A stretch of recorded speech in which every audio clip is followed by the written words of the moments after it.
Bonjour, bonjour. Je vous salue dans le précieux nom de notre Seigneur Sauveur Jésus-Christ. Ce matin, nous avons une très bonne nouvelle. La bonne nouvelle est dans Jean 1, verset 9. Il est écrit, et je lis la parole de Dieu tout de suite.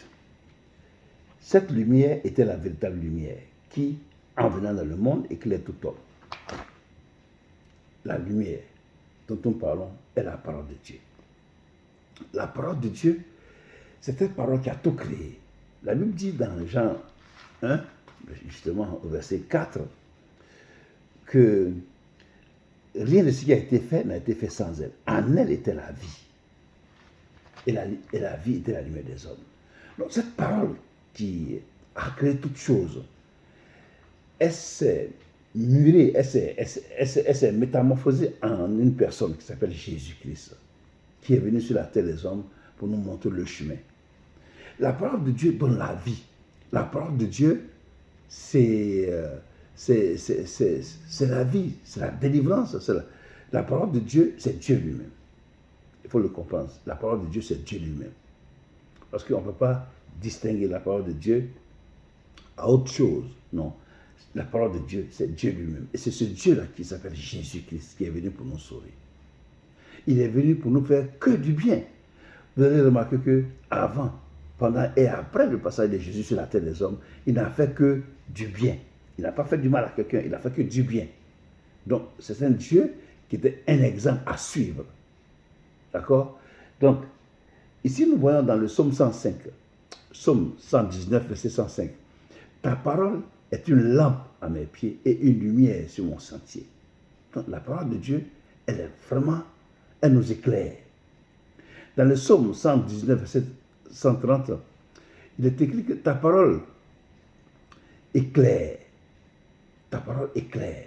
Donc, on voit que effectivement, la parole de Dieu nous éclaire. Elle est une lampe pour nous conduire sur le chemin, sur le bon chemin. Tu vois. Et dans le psaume 36, verset 10, en toi est la source de la vie. Par ta lumière, nous voyons la lumière. Donc, toutes ces paroles-là convergent, tu vois, pour dire que Jésus-Christ est le Seigneur et Sauveur du monde entier. Il est venu pour nous donner la vie. Le Seigneur Jésus lui-même il a dit que les paroles que je vous dis sont esprit et vie. Il dit mes paroles sont esprit et vie. Tu comprends?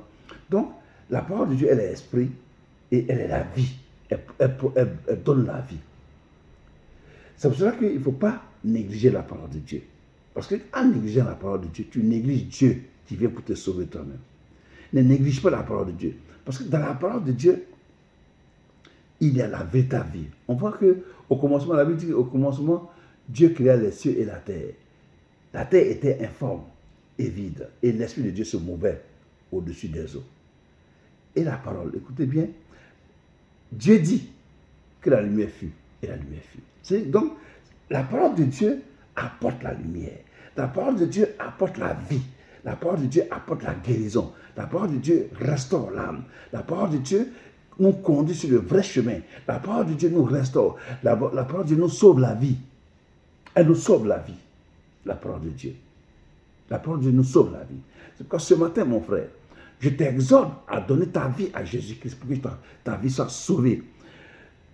Aussi bien sûr dans ce siècle-ci que le siècle à venir, que tu sois sauvé. La parole de Dieu qui nous sauve, c'est Jésus-Christ.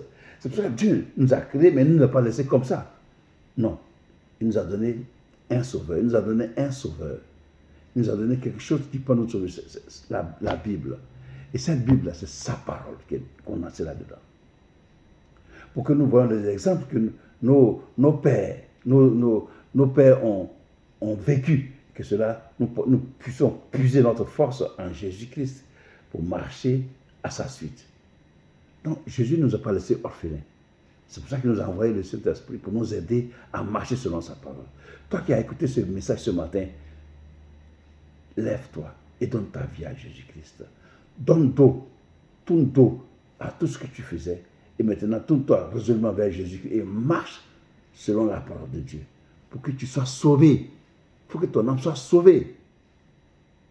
Que Dieu te bénisse.